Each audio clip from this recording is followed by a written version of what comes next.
Non, j'ai pas d'idée. Je sais pas de quoi parler, je sais pas comment l'amener. C'est creux. Mais un peu de musique? Sélection. Ouais, je sais pas, peu importe, un truc inspirant qui donne envie de créer.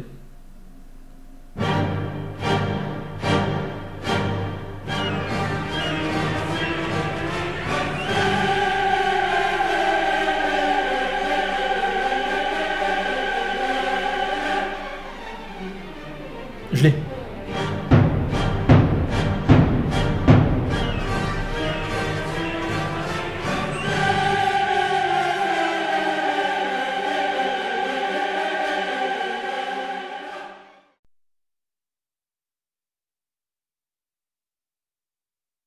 Alors, pour sortir de mon empathie intellectuelle de ces derniers mois, aujourd'hui, je vais aborder un sujet plus personnel, plus intimiste, avec lequel j'ai un rapport plus passionnel, plus romantique. J'aimerais qu'on parle aujourd'hui de romantisme, mais surtout du romantisme. Alors, le romantisme, c'est d'abord une période artistique qui s'étend environ de la fin du XVIIIe siècle à la fin du XIXe. Mais pour bien comprendre les spécificités du romantisme, il faut remonter à ce qui se faisait dans l'art aux périodes précédentes, à savoir dans la période baroque et la période classique, néoclassique. Alors, le style baroque, c'est un courant artistique d'origine italienne qui s'étend de la fin du XVIe siècle à la fin du XVIIIe et qui est encouragé par la contre-réforme catholique, encouragé par l'Église, car il montre les fastes de celle-ci. Il encourage la grandeur de par sa surcharge graphique et son idée de prestige de l'Église. Il est un outil de prestige et de puissance pour cette église, par exemple comme vous avez ici à l'image Notre-Dame de Saint-Jacques de Compostelle, mais également au travers par exemple de cette peinture de Rubens. Le classique, quant à lui, il puise ses sources non pas dans un caractère religieux, mais dans l'Antiquité. Globalement, il a été inventé en France pour mettre en avant le prestige de Louis XIV. À cette époque-là, la France est à son zénith et la période classique va rayonner tout autour de la France vers les autres pays. Et ça, c'est très important. Alors, je les cite juste comme ça parce qu'ils sont un tout petit peu célèbres, mais Racine, Molière, Corneille datent de cette période. Et l'idée, c'est que la période antique était la période la plus faste et qu'il faut reproduire ces modèles antiques. Un tout petit peu plus tard, on va avoir ce qu'on va appeler le néoclassique, qui lui puise ses racines dans le courant des Lumières, dans la philosophie, et qui met en avant des idées, la raison, la rationalité, et ce genre de choses. La peinture, elle se veut réaliste, et elle fait référence à l'Antiquité, comme par exemple ici le tableau des Horaces et des Curiaces de Jacques-Louis David. Dans l'architecture, eh bien c'est dans certains pays comme en France ou aux États-Unis, le style attitré des bâtiments officiels, par exemple le Capitole aux États-Unis ou par exemple le Panthéon en France, le modèle de l'Antiquité est réutilisé. Par exemple, la République romaine a été utilisée comme modèle architectural pour les périodes républicaines et l'Empire romain pour les périodes impériales. Petite précision, dans la musique, il n'y a pas de classique néoclassique. Il n'y a qu'une seule période qu'on va appeler le classique. Et avant, évidemment, il y avait aussi la musique baroque. Et ce qu'il faut retenir de tout ce chapitre, c'est que ce soit le classique, le néoclassique ou le baroque, jusque-là, l'art est au service d'une puissance, qu'elle soit divine, qu'elle soit monarchique, ou d'une idéologie. L'art est au service d'un pouvoir. Avec les tourments de la Révolution française, suivis de la période napoléonienne, on va observer en Europe un rejet de cette influence française et un rejet de cette philosophie des Lumières. Si le néoclassique a pour origine la France et a rayonné dans toute l'Europe, son opposé, lui, il vient des pays qui se sont opposés à cette philosophie des Lumières et à la Révolution, notamment la Confédération germanique, aujourd'hui l'Allemagne, l'Autriche, et le Royaume-Uni. Cette pensée, elle considère que la culture du sentiment est un prélude à toute création artistique. On est dans la culture du moi. Ici, on est à l'opposé de la raison. Il s'agit de cultiver le mystère, le fantastique, le rêve, mais surtout la sensibilité de l'individu. L'idée maîtresse, c'est que le génie artistique, il est à l'opposé de la raison. C'est l'expression personnelle qui se libère des codes et des conventions. Il ne s'agit plus de représenter ce que l'on voit ou la réalité, mais ce qu'on ressent. Et c'est ainsi que naît le courant romantique.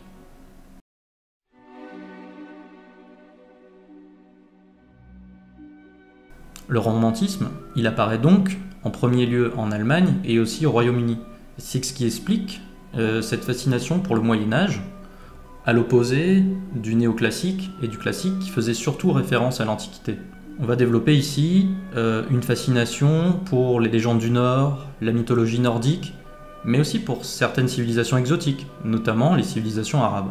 C'est visible dans la peinture, comme ici les adieux de Conrad et Medora, issus du poème Le Corsaire de Lord Byron, un Anglais, en 1814.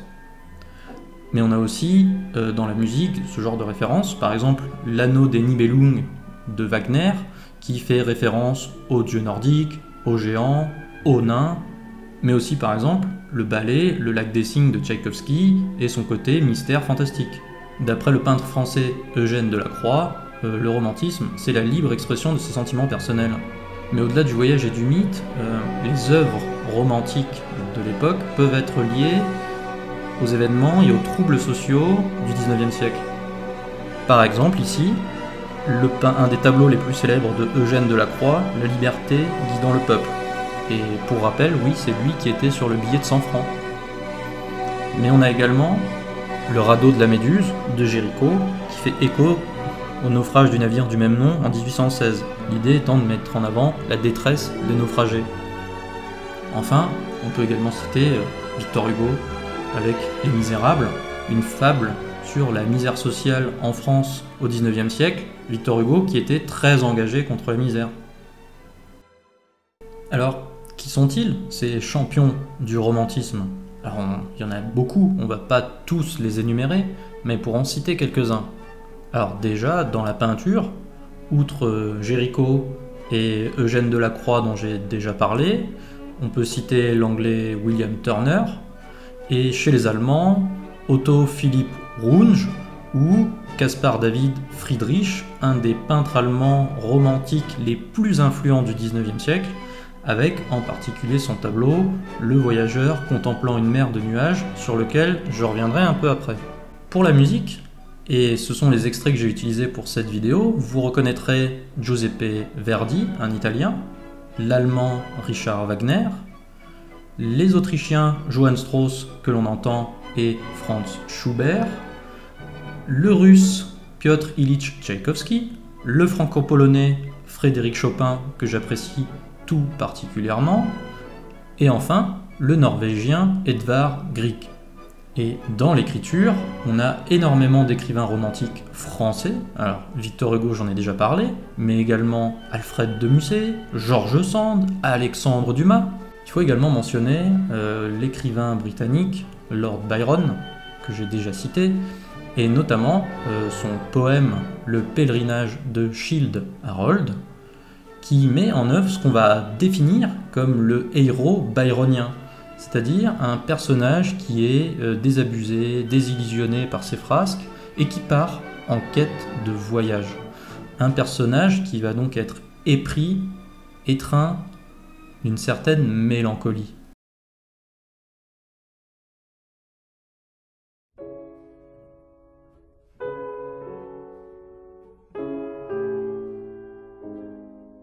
Victor Hugo a écrit « La mélancolie est un crépuscule.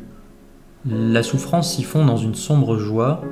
La mélancolie, c'est le bonheur d'être triste. » La mélancolie et le désarroi, c'est ce qu'on va appeler, au XIXe siècle, le mal du siècle. Cette population perdue, issue des heurts, des remous de la Révolution française et de cette période impériale inachevée, au goût d'échec en France et à l'opposition que cela va créer à l'étranger, on rentre vraiment dans le domaine de la dépression. On touche le fin fond de l'âme chez les artistes. Et ça crée des musiques incroyables. Par exemple ici, Chopin. L'idée c'est de se réfugier dans le rêve, la nature, dans la solitude. Et pour moi, tout est résumé dans le tableau de Caspar David Friedrich dont je vous ai parlé, le voyageur contemplant une mer de nuages, tout est là-dedans. Enfin, je veux dire, la brume, ce sont les remous de l'âme, des vagues d'émotions qui se fracassent sur les rochers. Cette mer blanche, elle est propice à l'imaginaire, les bas enivrants, la tourmente du personnage. Mais, au-delà de ce tréfonds de l'âme, le romantisme, c'est pas que ça.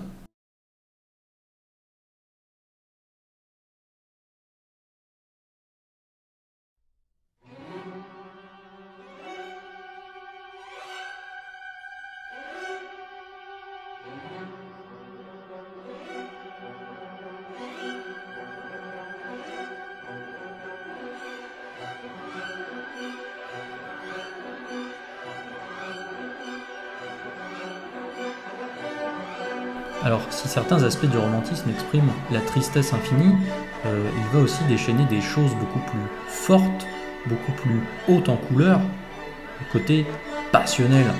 Cette passion, c'est l'émotion poussée à son paroxysme, l'ultime incandescence qui réduit les cœurs et les esprits en cendres. Je veux dire, cette chevauchée-là, elle vous prend aux tripes, elle vient vous chercher. Ces Valkyries, elles vous prennent, elles vous emmènent au Valhalla en attendant le Ragnarok, le crépuscule des dieux. Cette passion, elle va s'exprimer dans des thématiques comme l'amour, le désir, parfois la violence. On la ressent vraiment. Et là, notamment dans cette peinture de Delacroix, encore lui, on est dans le domaine de la pulsion intérieure. La passion, c'est le moteur des romantiques, dans les hauts comme dans les bas. Par exemple, prenez la sonate au clair de lune de Beethoven.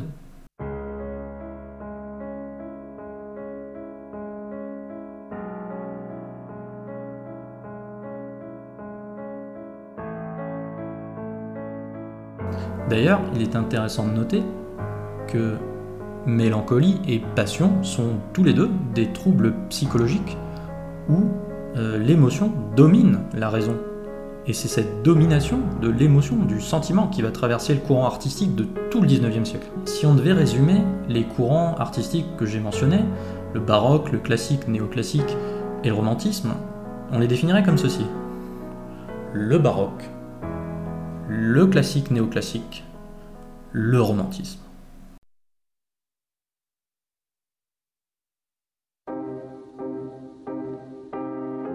Alors, la période romantique, elle s'arrête globalement à la fin du 19e siècle pour laisser sa place à ce qu'on va appeler l'époque moderne et moins facilement définissable. La société, après son désarroi du début du 19e, elle se tourne vers la science, l'intelligence de manière générale et le progrès, ce qui fait évoluer les arts dans cette direction.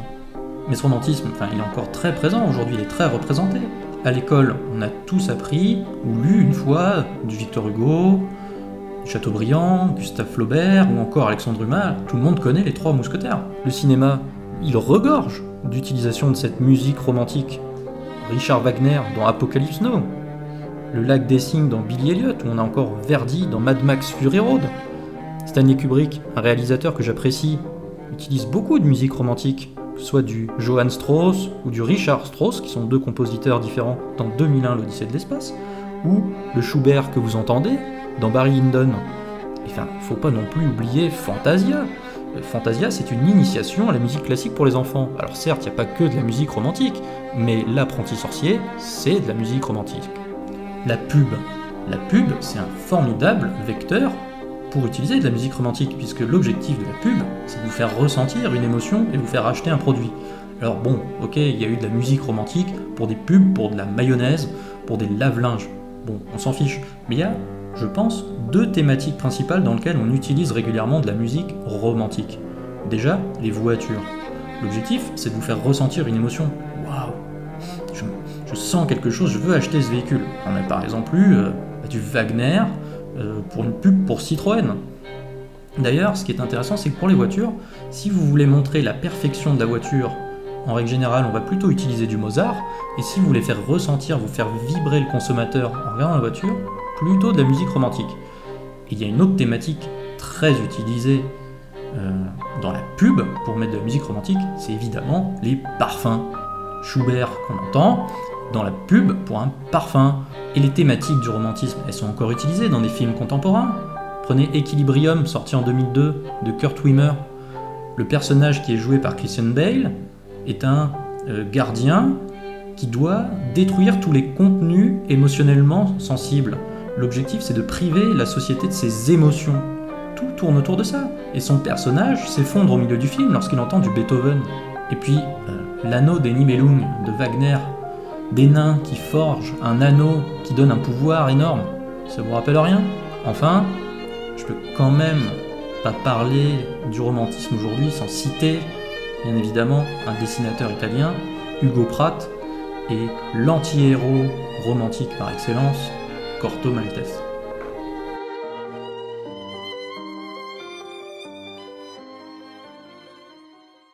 Alors évidemment, l'étude de l'art romantique, c'est éminemment plus complexe que ce que je vous en ai présenté. Il y a des périodes, il y a des sous-périodes, elles sont différentes en fonction qu'on parle de peinture, d'architecture, de littérature, de musique, c'est très différent. On n'a fait que balayer la surface. Mais au-delà de ces aspects techniques, l'idée, c'est bien qu'on s'en sert pour exprimer un sentiment. L'expression de ce sentiment, c'est vraiment ça qui est important dans la période romantique. Et je pense qu'il y a un trait de caractère qui convient particulièrement pour exprimer ou pour être un bon romantique. C'est l'hypersensibilité. L'hypersensible, c'est celui qui ressent tout plus fort, dans les hauts, dans les bas. Et c'est, pour moi, le trait qui amène à la création. Et cette palette d'émotions de l'hypersensible, elle est propice à la création. Car l'homme, de manière générale, il est animé de cette volonté de créer, que ce soit de la boîte à Lego, à la construction de cathédrales ou de tours, du dessin sur un croquis, d'une fresque murale. Cette volonté de bâtir quelque chose, de laisser son empreinte, de montrer, de donner vie à une idée. C'est pas simplement créer quelque chose en reprenant des codes. Il s'agit de sublimer une œuvre, une création avec son sentiment, avec ce qu'on a vu, ce qu'on a ressenti. Offrir aux gens ce qu'on a de plus intime à offrir, un peu de son monde, de son âme.